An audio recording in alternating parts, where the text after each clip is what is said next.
It's the opening day of spring high school football practice here in Florida, and the Bay Tornadoes, they're getting right to work in defending their district championship.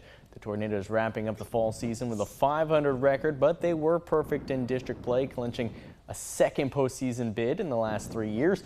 This upcoming fall will be year number 4 of the Jeremy Brown era as head coach. The Tornadoes bringing back a seasoned group of players that have played a ton of downs since their freshman and sophomore seasons. Brown says priority number 1 this spring, building a dominant offensive line.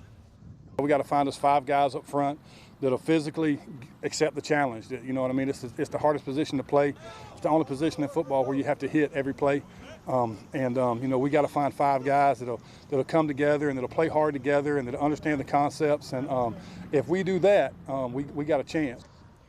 Tornadoes return both of their quarterbacks who took significant snaps this past fall, rising senior Zay Morgan, rising junior John DeVos. Brown says their veteran leadership will spread to the rest of the team no matter who is behind center.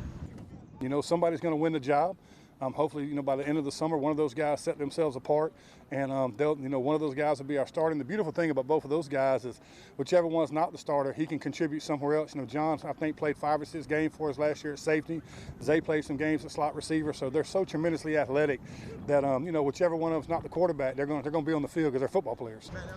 Tornadoes begin padded practice next week. They're going to hold their red versus white scrimmage on Friday, May 16th, and have their spring jamboree at South Walton High School. That's on Thursday, May 22nd.